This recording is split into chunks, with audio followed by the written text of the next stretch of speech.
He that abideth in me, and I in him, the same bringeth forth much fruit. For without me you can do nothing. Verse 6.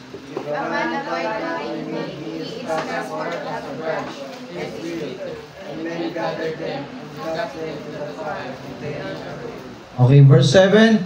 If ye abide in me, and my words abide in you, ye shall ask what ye will, and it shall be done unto you. Verse 8.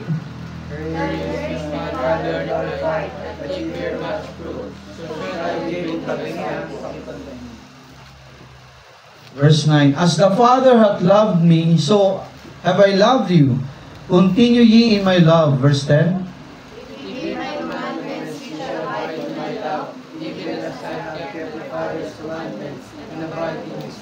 Verse 11. These things have I spoken unto you, that my joy might remain in you, and that your joy might be full. Verse 12, sabay-sabay. This is my commandment, that ye love one another as I have loved you. Basahin po natin yung Tagalog. Nakita na po? Okay, sadya po sa screen. Sundan niyo po ako ng inyong mga mata. Sabi diyan, ako ang tunay na puno ng ubas, at ang aking ama ang magsasaka. Verse 2, kayo po. Bawat sanga na aking nagbubunga ay inaayos niya, at ang bawat sanga na nagbubunga ay nilinis niya upang magbunga. Okay, verse 3. Kayo'y malilinis sa pamagitan ng salita na sa inyo aking sinalita. Verse 4. Kayo'y manatili sa akin at ako'y sa inyo, gaya ng sanga na di makapagbunga sa kanyang sarili, maliban na nakakapit sa puno. Gayon din naman kayo, maliban na kayo'y manatili sa akin. Verse 5. Ako ang puno, sabi ni Jesus, ng ubas, kayo ang mga sanga, tayo ang mga sanga. Ang nananatili sa akin at ako'y sa kanya ay siyang nagbubunga ng marami. Sapagat kung kayo'y hiwalay sa akin ay wala kayong magagawa. Verse 6. Kung sino man ay hindi manatili sa akin, ay siya natatapos katulad ng sanga at matutuyo, at ang mga titipunin at mga nangyayari sa apoy at ang susunod. Verse 7.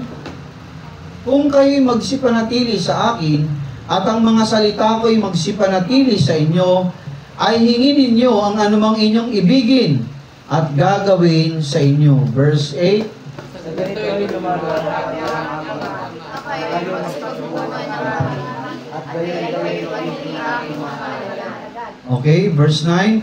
Kung paanong inibig ako ng Ama, ay gayon din naman iniibig ko kayo. Magsipanatili kayo sa aking pag-ibig. Verse 10. Kung tinutupad ninyo ang aking utos, ay magsisipalaan kayo sa aking pag-ibig, gaya ng aking pagtupad sa mga utos ng aking Ama, at ako'y nananatili sa kanyang pag-ibig. Verse 11. Ang mga bagay na ito ay sinalita ko sa inyo upang ang aking kagalakan ay mapa sa inyo, at upang ang inyong kagalakan ay malubos. Verse 12. Sabay-sabay po tayo sa wikang Tagalog. Ito ang aking utos, na kayo mga ibigan sa isa't isa, na gaya ng pag-ibig ko sa inyo. So pagpalaan pa ng kanyang mga salita, tayo po'y makakaupo na. Ayan, pananatili kay Kristo. So abiding in Christ, no? What do we mean when we say abiding in Christ? Abiding in Christ. Pag sinabi natin sa abiding in Christ sa Tagalog, pananatili. No, abiding in Christ, mga kapatid, means having a closer and intimate relationship with God. Yun eh, mga kapatid. Yung meron kang, kumbaga, napakalapit na relasyon sa Diyos. No wonder we can have it. Why? Mga anak na tayo ng Diyos tama? Before, ang kalagayan ng tao, we were the enemies of the cross. Our father is Satan, Lucifer. Yun yung, nung wala pa tayo kay Satanas we've been captive of sins, mga of Satan, mga kapatid. Tayo po ay servant of sin, mga alipin tayo ng kasalanan. But when the Father in heaven, mga kapatid, saw the need of the people, or of the sinners like us, mga kapatid, He sent His begotten Son, Jesus Christ, no? Our Savior. More than 2,000 years ago, mga kapatid, He died at the cross of Calvary. Ang sabi ron, He even shed His precious blood for our redemption. At ang sabi ron mga kapatid sa John 1:12, ano yun? But as many as received Him, to them gave He power to become the sons of God, even to them that believe on His name. To those sinners, mga kapatid, who put their trust in Jesus Christ, no? We were once like them, mga kapatid. Mga makasalanan tayo dati. Pero nung kinonvict ka ng banal na Espiritu, mga kapatid, the moment that we have heard the gospel of salvation, through the power of the Holy Spirit, mga kapatid, anong ginawa ng banal na Espiritu sa atin? He convicted our hearts, tama? To turn to God. And that's the time, mga kapatid, ang naglalagay sa puso ng tao na sumampalataya sa Diyos, walang iba ang agent yan ng banal na Espiritu. Nakuha po mga kapatid, pinakita ng banal na Espiritu, the Holy Spirit, showed to us that we were sinners before God. Amen?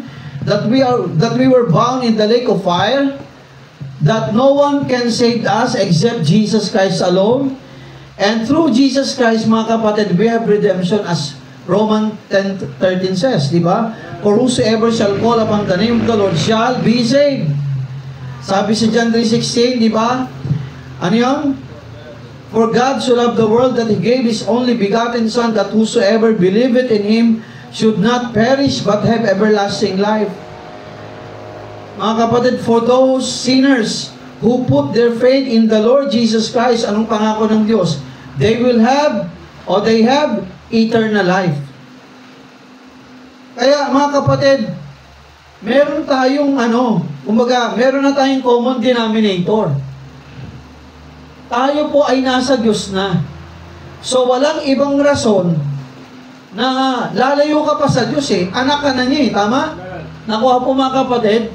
Ang nais ng Panginoon mga kapatid, that we must have an intimacy with the Father, with our Creator, and with our God. Nakuha po? Magkaroon po tayo ng malalim na relasyon sa Kanya. Okay, ang tanong ko, kung meron kang gustong kaibiganing tao, anong ginagawa mo? If you want somebody to be your friend or to be your best friend, di ba ng mga bata tayo, anong sinasabi? Uy, best friend ko yan ha. Best friend ko yan ha. Eh, paano yung iba? Ay, wala lang, friend ko lang yan. Ano bang pagkakaiba ng best friend at friend lang na ordinaryo? Mas?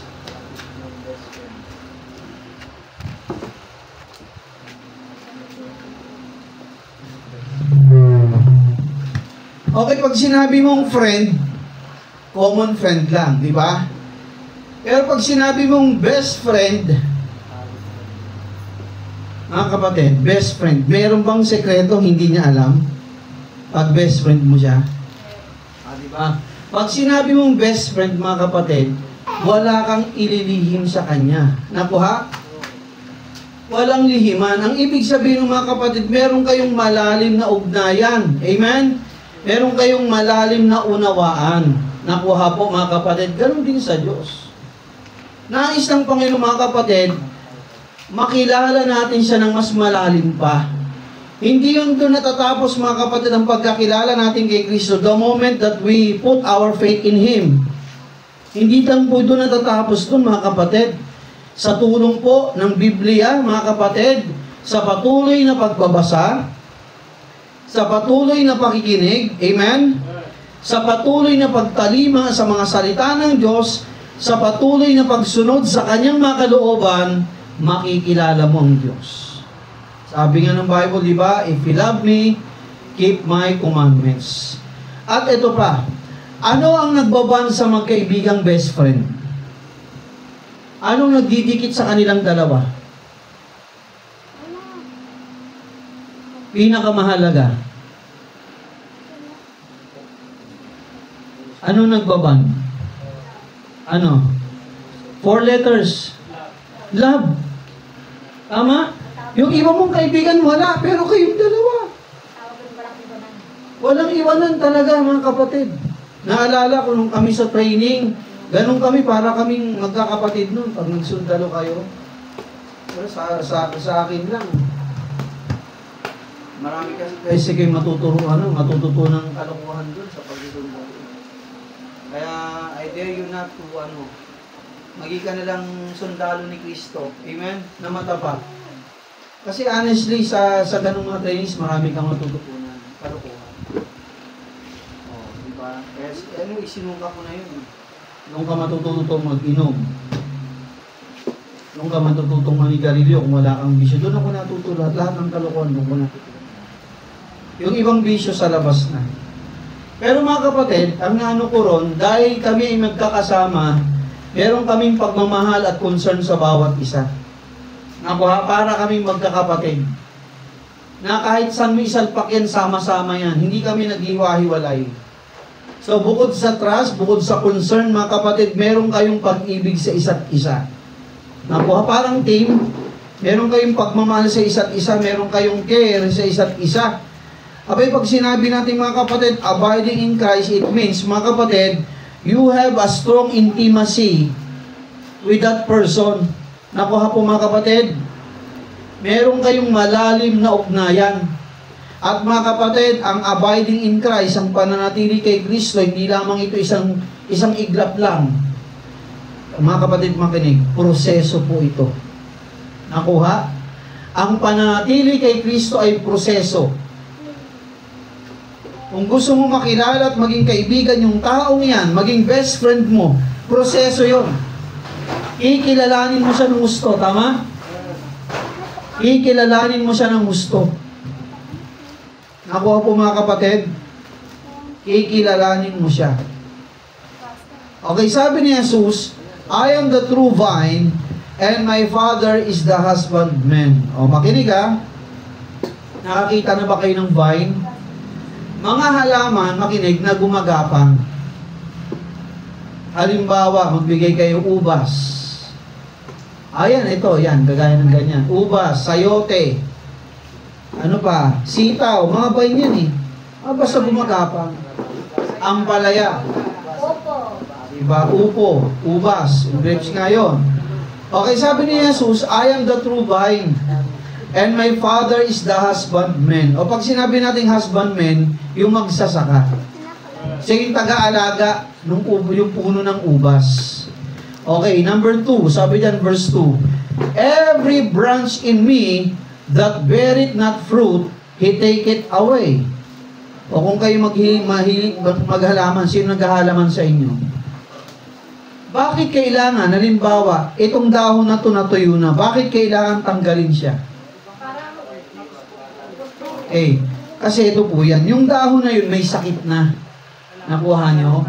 Pag hindi mo pinatay yan, pag hindi mo ginunting yan sa pinakadulo ng dahon niya, madadamay pa yung ibang dahon, mamamatay din at masisira din. Nakuha niyo mga kapatid, kasi kahit yan ay mga halaman, may mga germs din yan. May mga viruses din yan. May mga sakit-sakit din yan. O makinig ha mga kapatid ha. Sabi dyan, every branch in me that beareth not fruit, he take it away. Oh, may tanong ako sa inyo. Bakit ka magtatanim ng puno? Lahat naman halos ng puno namumunga, di ba? It's either magbulaklak ng maganda, or hindi lang magbulaklak, magbunga pa. O, ang tanong ko sa inyo, bakit ka nagtatanim ng puno? Okay, number 1, para may maani. Nagtanim ka ng mangga, ano yun? Lilim lang. Punutin na natin tong isa. Hello, yan. Bakit ka nagtatanim ng puno? Para lang ba may lilim? O para magbunga. Yun eh, di ba? Para may makain ka. Ang sabi ng Bible, every branch in me that beareth not fruit, he take it away. Para bang magsasaka. Nakita niya yung ubas. Ay pambihira, 1 taon na to, 2 taon na tong puno ng ubas. Doon, ang lalago ng bunga. Samantalang yung sanga papunta dito, walang bunga. Ano nangyari? Hello. Pakibulog nga itong isa, pakibalik yung isa. Si Jay, balik. Nasa guitar siguro. Itong nilagay sa kita. Sa mic lang. Hello, yan. So mga kapatid, kung ikaw ay isang magsasaka at nagtanim ng isang punong namumunga, nag-e-expect ka na one of these days, mga kapatid, months from now, magbubunga yan. Amen? Natuwa ako nung pinakita sa akin ni CJ yung meron tayo dito ng mulberry. Di ba ang tataba eh? Yung violet na maliliit. Kasi bukod dun sa punong yung meron pa rito binigay sa akin ng kasama ni sa trabaho. Ang tataba ng mulberry niya. Ang tataba eh. Natuwa ako. Tapos yung tinikman ko, walang lasa, ang tabang. Kasi laging nababasa ng tubig. Pero yung mga punong hindi laging nababasa ng tubig, matatamis yan. Matatamis yan. So mga kapatid, kapag hindi namumunga ang sanga, anong gagawin? Puputulin. O makinig. Ganon din ang ating Ama sa Langit. Ini-expect niya na ang bawat isang Kristiyano ay magbunga. Kung young people ka, makinig mga anak, abay magbunga rin kayo ng young people. Nakuha? Kung tayo po'y adult, mga kapatid, magbunga ka rin ng adult. Hindi pwedeng hindi tayo namumunga. Pag hindi tayo namumunga, sa ilang taong ka ng Kristiyano, there's something wrong with you. Nakuha po mga kapatid. Ako'y nahihiya rin ako sa Panginoon eh. Lord, nung ako'y nandun sa Dasma, isa nainggit ako sa iba eh. Bakit siya? Dami niyang bunga. Namumunga siya, ang dami niya laging bisita. Tapos yung mga bisita niya, yan, nagpapatuloy. Natanong niyo na ba yung sarili niyong ganun? Lord, gusto ko rin mamunga. O nag-expecting kayo sa inyong sarili na parang nanalangin ka, Lord, gusto ko rin magbunga. Sino sa inyo nagsabi ng ganun sa kanyang puso? Lord, gusto ko rin mamunga. Makinig kayo mga kapatid, yun ang inaasahan ng ating Ama sa Langit, na tayo po ay magkaroon ng bunga. Actually, hindi lang naman kaluluwa. Bunga ng maraming mabubuting mga gawa. Nakuha po mga kapatid? Anong sabi ng Bible? Ang mga sanga na hindi nagbubunga, anong gagawin ng Ama? Kanyang puputulin. Okay? So, our Father in Heaven expects us, mga kapatid, to bear fruits. Number 3. Sabi diyan, now ye are clean through the word which I have spoken unto you. Ano pang purpose? Bakit ang halaman kailangan ng dilig? Bukod sa kailangan nila ng tubig. Bakit dinidilig ang panghalaman? Para hindi matuyo, malapit na. Ano pa? Halimbawa, ang halaman, puro alikabok. Pag inisprayan mo ng tubig, ano nangyari? Nalilinis siya. Hello? Mga kapatid, ang pananatili kay Kristo ay inaasahan ng ating Ama, na tayo'y manatili sa Diyos. Tama? Pangalawa, mga kapatid, inaasahan ng ating Ama sa Langit na tayo'y magbunga. Pangatlo, mga kapatid, ang nais ng Diyos, patuloy tayong magpadilig sa Kanya. Anong dilig, Pastor? Ano yung tubig na sinasabi rito? Walang iba kundi ang salita ng Diyos. Amen? Di ba sabi ni Jesus, I am the water of life. Sino man ang sa akin tumanggap, kailanman hindi na mauuhaw. Hindi lang hindi mauuhaw, malilinis ka. Nakuha mga kapatid? Pampira, ang pagbaba, ito yan ha, ang salvation instant, tama? The moment you put your faith in Jesus Christ, after that, saved ka na tama? Pero yung pagbabago ng buhay mo, proseso. Hello? Nakuha niyo mga kapatid? Pag ikaw ay nakakilala kay Kristo mga kapatid, at patuloy kang nai-sprayan, patuloy kang nadidiligan ng tubig, ng salita ng Diyos mga kapatid, mapapansin mo lang, unti-unti, nagbabago na yung buhay mo. Nagbabago na yung gusto mo. Dati, ayaw mo ng Biblia. Sino bang may gusto mo kalaki-laki nito? Diba? Abay, nung ako'y binigyan ng Biblia, excited ako. Inipit ko sa kiligili ko. Kasi wala naman akong lalagyan Aba, nung binigay sa akin, nung paglabas ko ng bahay namin, uy, si Norman, banal. Mga kapatid ko pa yung naglolo ko sa akin. Banal si Norman. Siyempre, lalakad ka sa kalsada. Uy, may banal si Pastor dumadaan. Bago lang akong Kristyano nun, mga kapatid.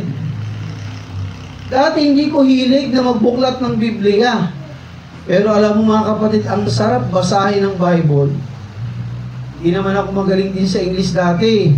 Pero nakakatuwa sa patuloy mong pagbabasa ng King James, mga kapatid, ng Biblia, I tell you, tatalino ka eh. Above the usual ka, mga kapatid. Yun ang kagandahan sa salita ng Diyos, patuloy po tayong nakiklense, nalilinis tayo. Nakuha po, Carlo, dito kayo. Buhatin nyo nga yung dalawang yun. Si Evelyn ha, pakurot ha. Sabi ko, pulang kayo dito eh. Okay? So mga kapatid, tayo po ay nalilinis ng salita ng Diyos. Kaya wag nating, mga kapatid, panabikan natin ang pagpunta sa church. Hello mga kapatid, manabi ka. Maging excited ka. Gabi pa lang, anong isusuot ko? Nakuha? Gabi pa lang, pag-pray mo na, Panginoon, bless you po si Pastor, yung mensahe mapapakinggan ko, Panginoon, matuto ako at kausapin mo ako.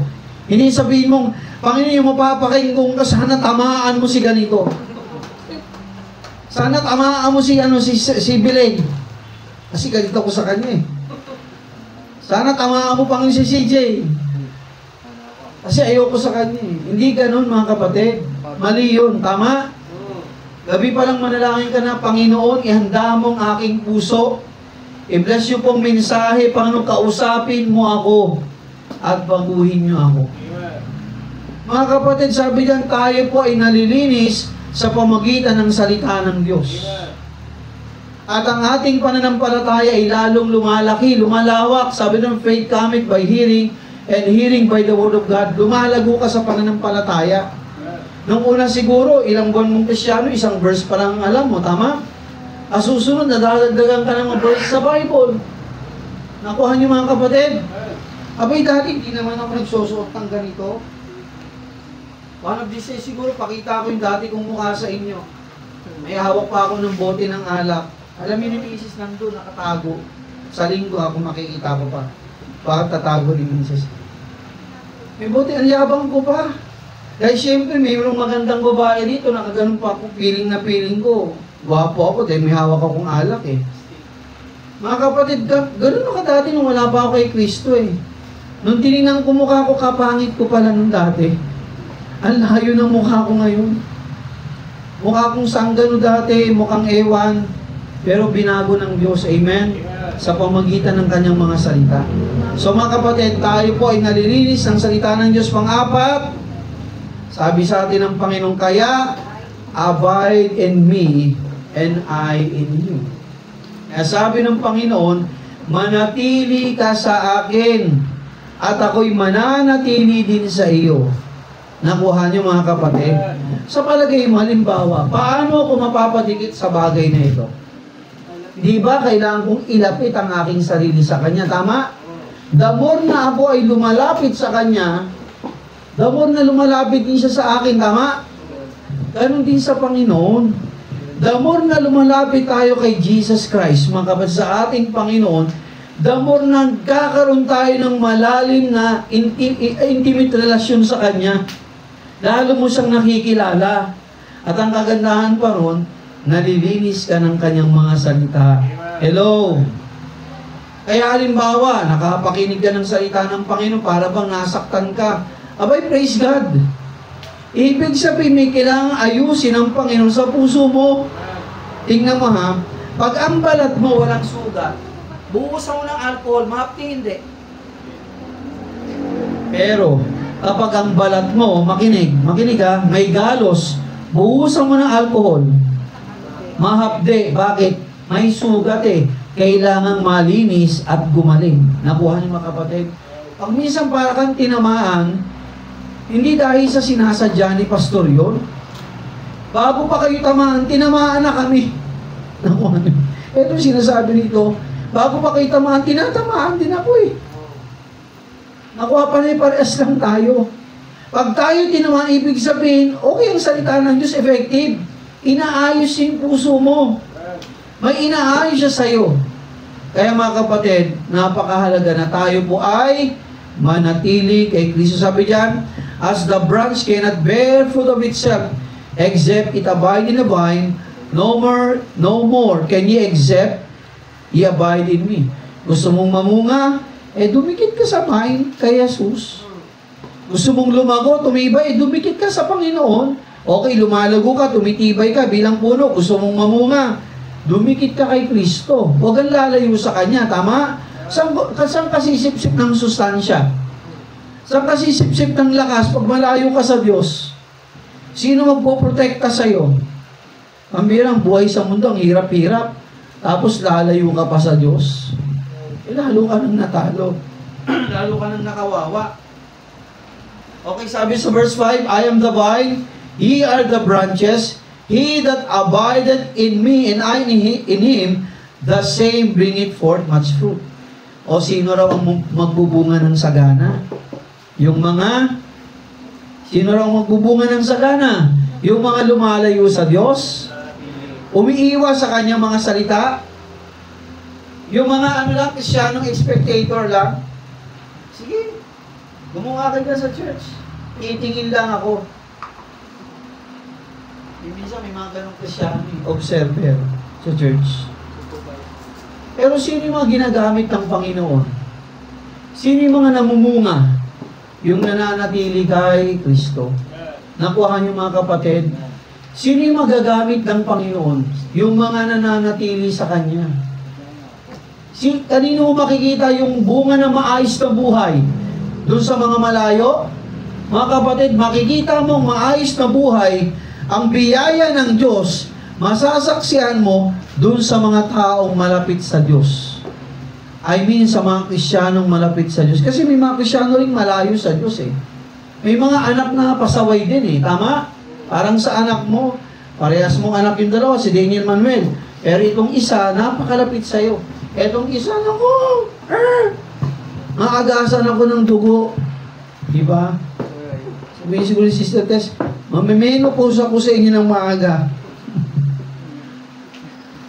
Pero yung sa isa kabait-bait, pasunurin. Mga kapatid, kanino ibibigay ng Diyos yung pabor niya? Siyempre dun sa mga malapit sa Kanya, nakuha. O sabi ng Panginoon, mga kapatid, he that abideth in me and I in him, the same bringeth forth much fruit. Mga kapatid, kanino tayo didikit? Hello? Kanino ka didikit? Sa Panginoon. Huwag sa pera. Huwag sa mga tao na hindi mo nga kung matapat sa Panginoon yan eh. Hindi porkit sikat. Diba, didikit ka na ron. Hindi porkit, influensya, didikit ako dyan. Mga kapatid, kung meron tayong didikit, number 1 ang Diyos. Amen? Wala nang tatalo pa sa Kanya. Verse 6, sabi niyan, I am the vine. If a man abide not in me, he is cast forth as a branch. Yun ang malungkot doon. Akala mo, okay ka lang, malayo ka sa Panginoon, tama? Akala mo, okay ka lang. Hindi ka na malapit sa Diyos, puputulin ka pa niya. Diba ano ibig sabihin ng pastor? O parang puno. Pagka ang sanga hindi namumunga, may sakit, anong ginagawa ng magsasaka? Pag pinuto lang sa anong mangyari sa kanya sa sangang yon, buhay pa rin, patay. Gusto mong matsugin ng maaga. Lumayo ka sa Diyos, subukan mo. Lumayo ka. Abay, pasalamat kung sa paglayo mo ng ilang taong, buhay ka pa. Sapagkat may mga Kristiyanong lumalayo sa Diyos na hindi na nakakabalik. Yun ang nakakalungkot doon. Namatay na lang doon sa kasalanan. Dating Kristiyano yun, ha? Dating sabi niya, matapat daw siya sa Diyos. Kaya mga kapatid, naiginang manatili tayo sa Panginoon. Amen? Okay, number 7. If ye abide in me, and my words abide in you. Siyempre, mga kapatid, pag nanatili ka kay Kristo, yung kanyang salita, mananatili din ba sa'yo? Yes, of course, mga kapatid. If you abide in Jesus Christ, His words, mga kapatid, will also abide in you. At hindi lang doon natatapos, etong maganda. Ye shall ask what ye will, and it shall be done unto you. Alam mo, wala nang karugtong pag dumikit ka kay Kristo. Hindi ka lang pala titibay sa Panginoon. Makinig. Hindi ka lang pala magbubunga kay Kristo. Ito pa, bonus. Anong hingin mo sa Diyos na kailangan mo, ibibigay niya.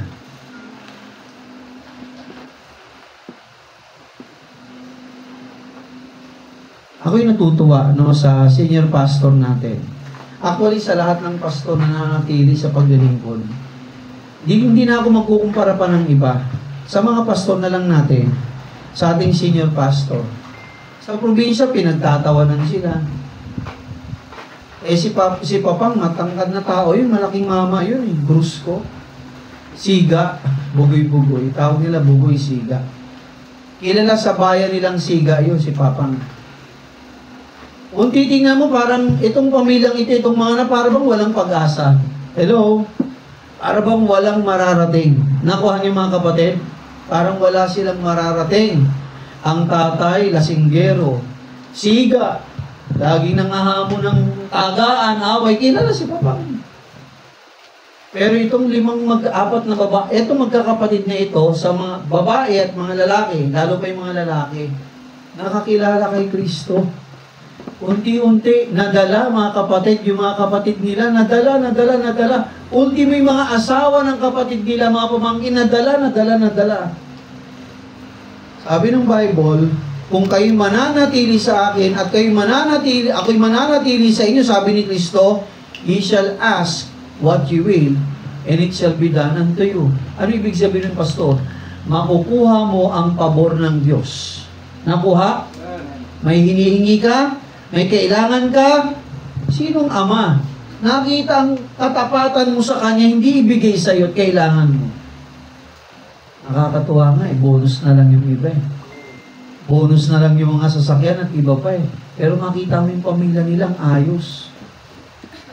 Sipi mo, 4 na lalaki, pastor lahat. Tapos yung mga babae, meron pa doon na pangasawa, pastor din. Yung buhay nila kaganda. Kaya mga kapatid, listen hindi talo, hindi ka matatalo, hindi ka talo kapag nanatili ka kay Kristo. Amen? Pero matatalo ka, pag lumayo ka sa Diyos, talo ka. Talong alila ka, sabi ko sa iyo. Nakakatakot lumayo sa Panginoon. Talo ka. Lugi ka. Ay nga mga kapatid, hindi naman tayo nagmamalaki, hindi naman tayo mayaman.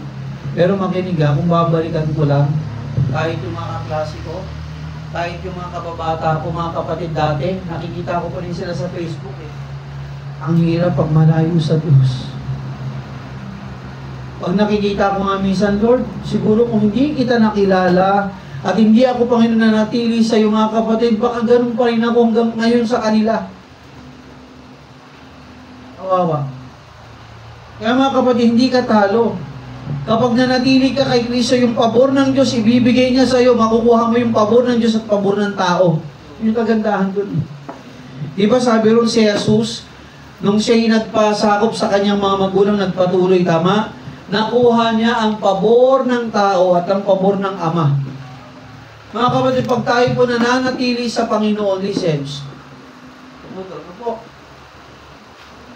pag tayo nananatili sa ating Panginoon, makinig mga kapatid makukuha mo ang pabor ng Diyos. Yung pabor na yan, mga kapatid, makinig, ilalagay ng Panginoon sa puso ng tao at yung taong yang kikilusin ng Diyos na bigyan ka ng pabor. Di ba sa Luke 6:38, give, and it shall be given unto you. Tingnan natin.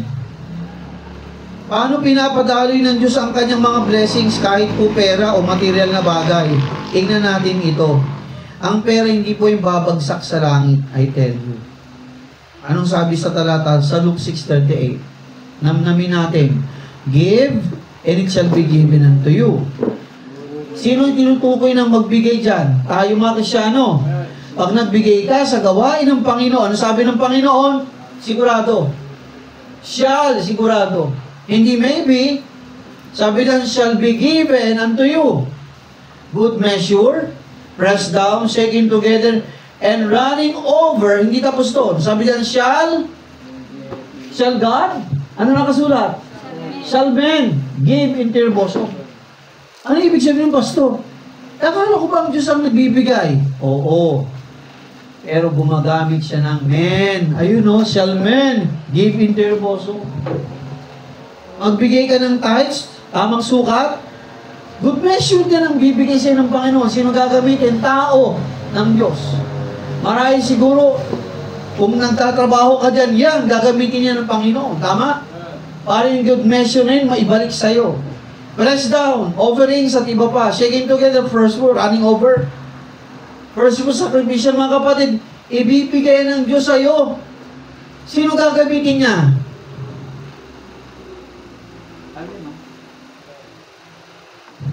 Tao rin ang gagamitin ng Diyos sa'yo. Ako'y pasensya na mga kapatid ha. Nirirespeto ko ang mga pastor. May mga pastor na talagang hindi nagtatrabaho. Nakuha natin? Ministry lang talaga tutok. Nakuha niyo mga kapatid? Praise the Lord for them. Meron din namang pastor na may mga trabaho, parang si Pablo. Tama? Pero hindi hadlang ang trabaho para hindi siya makapaglingkod sa Diyos ng maayos. Kung tutusin si Apostol Pablo, napakaraming nagawa para kay Kristo. Anong rason ni Pablo bakit siya nag-tent maker? Bakit siya may trabaho? Si Apostol Pablo. To support the ministry. Hello! Hindi para lang ibulsa niya at magpakakuya-kuya ako siya bilhin ang gusto niyang bilhin. Mga kapatid, kung bakit si Apostol Pablo nagtrabaho? To support the ministry. Hello! Sa akin, okay yun. Nirerespeto ko parehas yun. Pero ako'y natutuwa din sa akin eh. Siguro minsan sumasideline ako. Sumasideline. Halimbawa, kagaya nung sa... May gustong bumili sa inyo sa Memorial Park. Tatlo yung hawak kong Memorial Park. Sa Amadeo, yan, malapit lang yan dito. Ilang minuto lang. Amadeo, Dasma. Dalawa sa Dasma ang hawak ko dyan. Tingnan mo, napakabait ng Diyos. Hindi ko pinagmamalaki yun. Pero napaka-on time ng Diyos eh. Alam niya, gusto ko magbigay eh. Alam ng Panginoon, mga kapatid, malayo pa lang gustong-gusto ko magbigay. Kahit wala akong trabaho. Ang galing ng Panginoon, mga kapatid. Basta gusto mo at ayon sa kalooban niya, ibibigay niya yan sa'yo. Sino gagamitin niya? Tao. Nakuha niyo, mga kapatid? Ay, gabi ang Panginoon, sobrang dakila siya. Sabi niya, mga kapatid, no, shall men give into your bosom, for with the same measure that you meet withal, it shall be measured to you again. So, anong sukat ang gamitin mo? Binigay mo sa Panginoon, sa gawain niya, magpapadali ng Diyos ang tao, pwedeng kapatiran o sino mang tao. Nakuha niyo mga, abay, hindi natin alam eh. Ang bawat simbahan may kanya-kanyang kwento eh. Nakuha? May kanya-kanya tayong kwento eh. Ano kayang madadagdag na kwento sa atin ng Diyos? Amen? O hindi natin yun alam. Ang mahalaga, tayo ay manatili sa Kanya. Hindi natin alam eh. Nakuha niyo mga kapatid? Ang mahalaga rin manatili tayo kay Kristo. Okay, balikan natin ating talata, John 15. Okay? Sabi rin mga kapatid, kayo ba'y natututo o hindi? Inaantok na hindi pa. Okay, John 15, anong verse na tayo? Verse 8? Ayan. Verse 7. Pag tayo nanatili kay Kristo, siyempre lalago ka. Tama? Titibay ka. Malilinis ka. Tama? Mamumunga ka. Bonus. Sabi diyan, ask what you will, and it shall be done unto you. Nakuha niyo mga kapatid. Ang dami sa Bible halimbawa. Anong kailangan ng bata? Pagkain. Binigay niya ito, anong bumalik? Hindi lang siya nakakain, nadamay pati iba. Yung balong babae, mga kapatid, mamamatay na, pati anak niya, mga kapatid, abay, yung iniisip niya, yung araw lang na ito makakain kami. Pero dahil ginawa niyang kalooban ninyo, sino nakakain? Sila. Hanggang kailan? Hindi lang nung araw na yon, hanggang matapos ang mahabang kagutom. At blinis pa sila ng Panginoon. Mga kapatid, yun ang Diyos pambihira, sumunod ka lang. Hello? Hello? Huwag mong pagdudahan ng Diyos, sumunod ka lang. Pastor, hindi ko alam, ang hirap. Pastor, ito yung sitwasyon namin sa bahay. Pastor, wala akong trabaho. Pastor, ito si Miss, ito Mr. Keto, anak ko. Pastor, di namin alam. Kapatid, sumunod ka lang. Hindi ko rin alam eh. Amen? Pero ang alam ko lang, meron tayong Diyos na buhay. Amen? Na mas matalino kaysa sa atin, na Diyos na may care sa atin. Diyos na, mga kapatid, may concern sa iyo. At Diyos na hindi nagbabagot, matapat, sumunod ka lang kahit mahirap. Kahit di mo alam. Nakuha niyo mga kapatid, sumunod lang tayo, manatili lang tayo kay Kristo. Okay? Anong sabi magsusugal?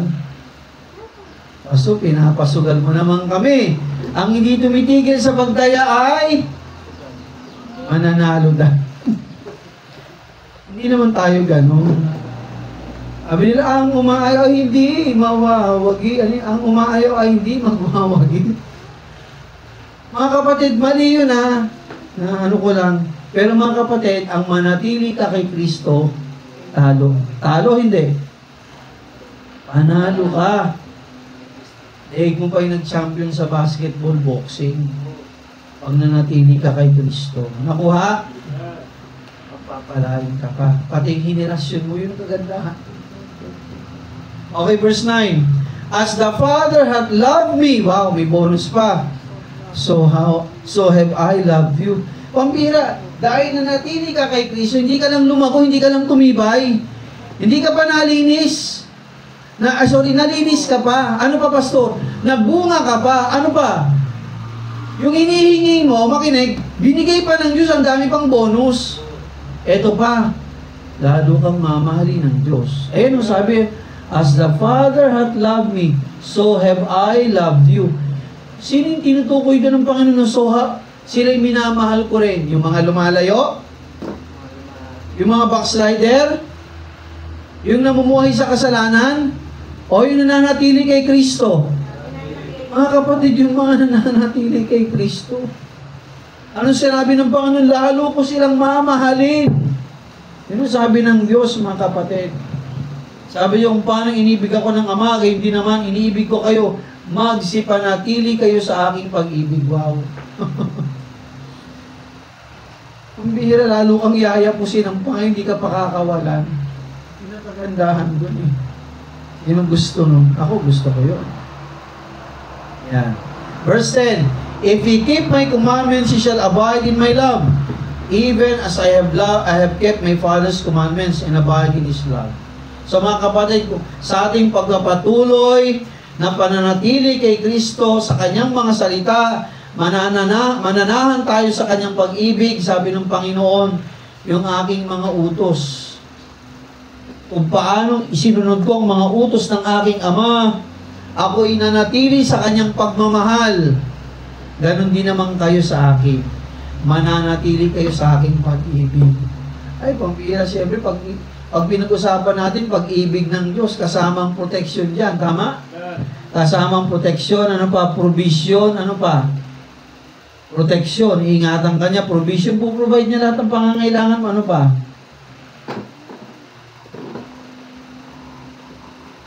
Maraming P, no? Tagumpay. Diba? Prosperity. Hindi naman tayo prosperity gospel, ha? Pero sabi ng Bible, diba? Joshua 1:8 and 9, diba? Manatili ka sa kanyang mga salita, pagpapalain Diyos, pasasaganahin niya yung buhay mo, eh. Nakuha po mga kapatid. Kaya mga kapatid, manatili na tayo kay Kristo. Amen? 11. Parang di kayo nag-i-amen, tulog na ata kayo, eh. Kita ako mga mata niyo, gumagano na siya, eh. Ano talaga bang tantalizing eyes o inaantog na? Tantalizing eyes lang talaga. 11. These things have I spoken to you that my joy might remain in you. Wow. Naintindihan niyo ba yun? Ang mga bagay nito sinasabi ko sa inyo upang ang aking kagalakan ay manatili sa iyo. Di ba masarap yung pag nakita ka ng tao, tuwa ako sila ganito. Pero pag nakita niyo isang tao, yan na naman siya. Iiwasan ko yan. Di ba masarap yung ganun? Na pag nakita ka ng isang tao, alika rito, pinagmamalaki ko to sa inyo. Di ba nakakatuwa naman? Pero pag nakita ka ng isang tao na naman, malayo pa lang, iiwasan ka na. Mga kapatid, di pa maganda sabi rito, no? Ang mga bagay nito ay sinasabi ko sa inyo upang ang aking kagalakan ay manatili sa inyo. Pag tayo mga kapatid, nananatili sa Panginoon, galak na galak siya sa atin. Anak ko. Nakuha niyo mga kapatid? Hello. Kasi ang damdamin ng Diyos parang damdamin din ng tao. Bagaman ang kanyang damdamin ay di hamang na napakataas kaysa sa atin, pero may nilagay siyang damdamin sa atin eh. Nakatulad din ng kanyang damdamin. Na siyempre hindi natin pwedeng higitan. Nagsasayang Diyos, umiibig, natutuwa, nagagalak, nalulungkot din siya. Nakuha niyo mga kapatid? Kung siya'y Diyos ng katwiran, nagmamahal, namumuhi din siya sa mga gumagawa ng sala at nagpapatuloy sa sala. Kung siya'y Diyos na matuwid, abay Diyos din siyang mahatol. Ang tama sa kanya'y tama, ang mali ay mali. Hindi mo pwedeng lagyan ng lagay ang Diyos. Hindi mo siya pwedeng i-bribe. Nakuha niyo mga kapatid. So, ang dapat natin gawin, Pastor? Abay, manatili na tayo kay Kristo. Ako'y naniniwala, mga kapatid. Kapag tayo ay mananatili kay Kristo, ano sabi ng Bible? Mamumunga ka. Tama? Palulusugin ka ng Diyos, palalaguin ka niya. Ano pa, Pastor? Aba, hindi niya pababayaan lahat ng pangangailangan mo. Pabor ng Diyos, ibibigay niya sa'yo. Ano bang sabi ng ating paano? Magagalak ang Diyos sa'yo. Ano bang sabi ng ating Panginoon? Hindi lang si Kristo ang matutuwa, pati ang ating Ama sa Langit magagalak sa iyo.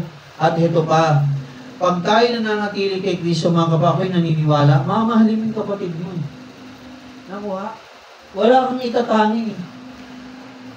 Pag nananatili kay Kristo, may iwasan natin yung awayan eh. Nakuha nyo? Yung ilingan ng mga mata, may iwasan natin. Bakit? Mahal natin ang Diyos eh. Bakit tayo mag-aaway-away? Nakuha niyo mga kapatid. Kaya mga kapatid, hindi po man tayo ganun kalaking simbahan. Sa nagsisimula ang malaki, di ba sa maliit? Abay, manatili na tayo kay Kristo. Tama si Sir Belen? Oo, sisiw. O, paano ba naging manok? Sisiw muna. Saan nagsimula ang sisiw? Kasi itlog. Simula itlog. Paano pag walang manok, may itlog pa? Joke lang. Mga kapatid, manatili tayo kay Kristo. Amen? Manatili tayo kay Kristo. Di ba masarap sa isang pamilya yung makita mo nagmamahalan? Ano yun? Kailangan pa ba natin lumaki tayo ng lumaki bago magmahalan? Eh dapat ngayon pa lang. Amen? Magkaroon na tayo ng care sa isa't isa. Pero anong sekreto? Manatili tayo kay Kristo lahat. Amen? Yumakap tayo, yumapos tayo kay Kristo. Kasi hindi natin alam yung bukas. Diyos ang ating pag-asa. Hindi naman tayo lahat mayayaman eh. Simpleng tao lang naman tayo. Nagtitiwala, tumaasa lang sa Diyos. Pare-pares tayong makasalanan, nasa biyaya lang Diyos, niligtas niya. Eh, sinong ating may pagmamalaki? Ang Diyos lang. Amen? Ang ating mga ginagawa, mga kapatid sa mundo, ibigay natin ang ating best. Amen? Bigay mo yung best mo. Kasi alam mo ba, kung ikaw din naman ay kikilos sa Diyos, makinig ka, mananatili kay Kristo, gagawa ka sa Kanya, ibigay na natin yung best natin. Bakit? Pagdating sa langit, may reward tayo eh. At alam mo ba, yung reward na yan, hindi mo naman susuluhin yan eh. Sabi ng Bible, yung putong ng korona na ibibigay sa atin, ibabalik natin sa Diyos. Kasi siya talaga ang dapat itaas. Eh sa ating mga ginagawa, tagumpay mo maliit, tagumpay mo malaki, makinig, wala tayong dapat ipagmalaki. Lahat dapat sa Diyos ang papuri. Natuwa ako doon sa isang player ng basketball GMA. Bata-bata pa siya, nasa 20s lang, pero sabi niya, hindi ko ikinakaya si Kristo. Kahit ako'y player ng NBA, dapat si Kristo ang pangalan ng Diyos ang maiangat. Sabi ko, galing ng kabataan ko NBA yun. Bata pa, nasa 20 plus lang. Dapat ganun tayo eh. Maliit na tagumpay, kahit basketball yan, kahit anong klaseng laro, tennis, badminton, ano pa, table tennis at iba pa. Sa Diyos ang papuri, siya nagbigay sa akin ng lakas eh. Amen? Ito, material lang na bagay ito. Pero mga kapatid, sa Diyos ang papuri, Kanya to eh. Pinagkatiwala lang sa akin ng Panginoon yung lakas na yun at galing na yun. Sa kanyang pasasalamat. Dapat ganun tayo. Gaano mang kaliit, kalaki ang ating tagumpay sa mundo, o nagawa mo maliit, nagawa mo malaki, dapat laging sa Diyos ang papuri. Amen? Wala po tayong may pagmamalaki. Tandaan, ang mga nagpapakumbaba, itataas ng Diyos. Amen? Subalit ang nagpapakataas, mga kapatid, manatili tayo kay Kristo. Okay, tayo pong lahat ay manalangin, tumayo tayo. Aming Ama, Diyos naming banal, purihin ka. Napakasarap ng iyong mga salita. Napakayaman, O Diyos, ng iyong mga salita. Kailangan ka namin, O Diyos, sa aming buhay. Salamat po sapagkat kayo po'y nagpakilala sa amin. At kayo po'y nagpakilala sa amin sa pamagitan ng iyong mga salita. At nahayag po yun sa pamagitan ng mga ginawa mo, Panginoon. Dakila ka, O Diyos. Kulang pang aming mga bibig para sabihin sa iyong papuri, O Diyos. Lahat ng meron kami, Diyos, ay galing sa iyo. Yung nakaraan namin, ngayon at bukas, ikaw ang may adya, Panginoon. Sa iyo po kami nagtitiwala, O Diyos. Hindi po namin alam ang bukas. Kayo po nakakaalam, O Diyos, ng bukas. Maganda po ang pangarap mo para sa amin, Panginoon, na yung mga anak na dating makasalanan, na mga pinatawad mo at binago mo. Lord, tulungan mo kami na manatili po sa inyo, Panginoon. Sapagkat kapag kami nanatili sa iyo, mananatili ka rin sa amin ang iyong pag-ibig, Panginoon, ang iyong gabay, ang iyong pabor, ang iyong pagpapala, ang iyong pag-iingat, O Diyos, ang kagalakan mo, Panginoon, ang pag-aayos ng aming buhay kapag nanatili kami, Panginoon, sa iyo, Panginoon, ang lahat mong yun, O Diyos, ay matatamasa namin. Panginoon, tulungan mo kami na manatili sa iyo. Huwag niyo bang hayaan, O Diyos, na kami po'y manlamig sa iyo, kahit maraming pagsubok, lalo kaming manatili sa iyo at kumapit sa iyo, manahan at patuloy na magtiwala. Minsan pa, Ama, purihin ka. Lord, dalangin ko, kausapin mo nga po sa umagang ito ang iyong mga kapatid, ang mga kapatiran sa aming simbahan. Tulungan mo nga po sila, Panginoon, na kanilang ihag din ang kanyang mga sarili, kabataan, manuadot na manatili kami sa iyo. Habang nakayukot nakapikit ang bawat isa. Habang nakayukot nakapikit ang bawat isa. Nais ng Diyos, mga kapatid, na pagpalain niya tayo. Hindi lamang kung material na bagay. Sa maraming aspeto ng buhay, lalo pa sa spiritual. Pero walang ibang sekreto. Para tayo ay mamunga bilang simbahan, para makuha natin ang pabor ng Diyos, mga kapatid. At tayo po'y madagdagan, hindi lamang sa bilang, kundi sa buhay na maayos din, mga kapatid. Mga Kristiyanong aayusin ng Diyos ang buhay, mga Kristiyanong idadagdag sa atin, pati ang ating buhay maayos din kung tayo po'y mananatili sa Panginoon.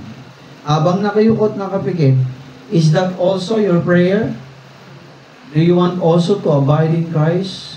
Who says, Pastor, I want to abide in Christ also.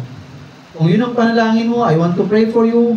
Raise your right hand, saying, Lord, I want to abide in you, God.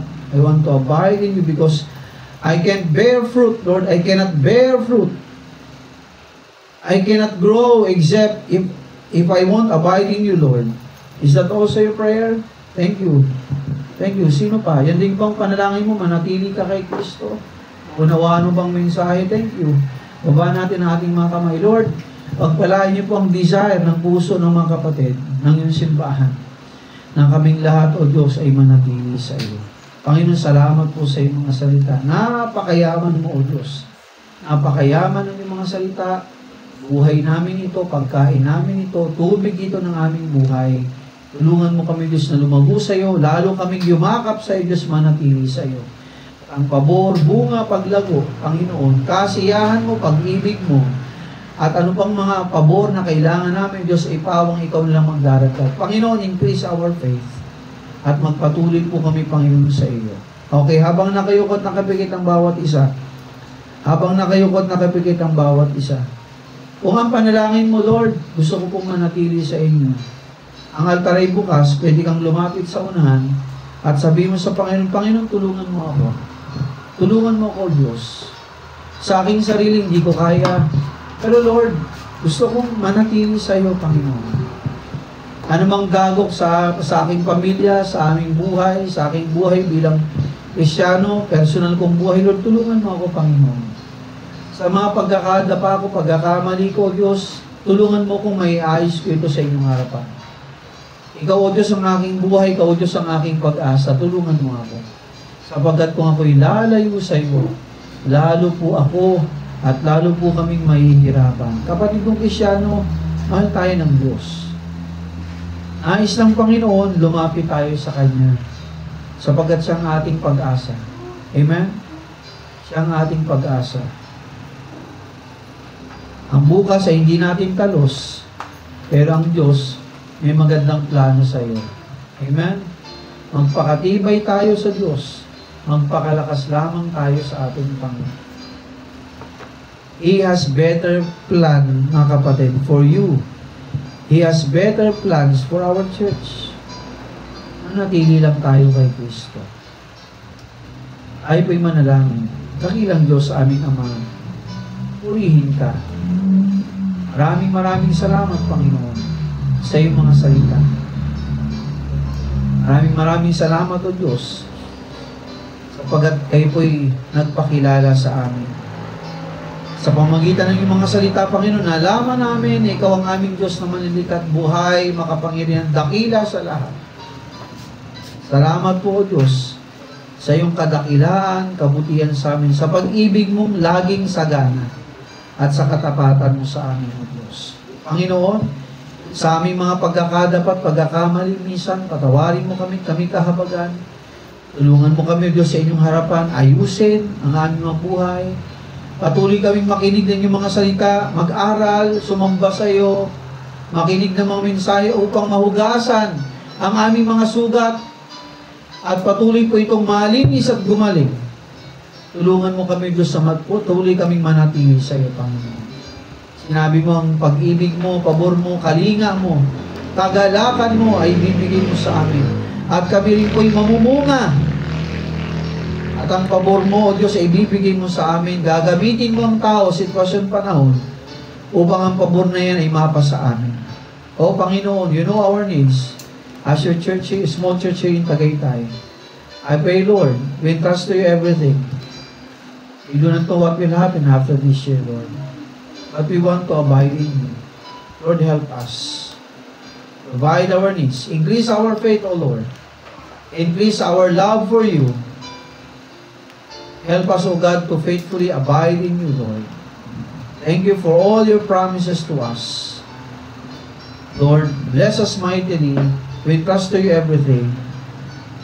Bless all our brethren, even their family, loved ones who are having their sicknesses, Lord. I pray for your healing upon them.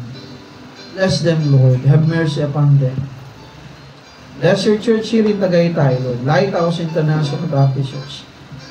Bless the needs of the brethren. Bless our needs, O God. Most especially our spiritual needs.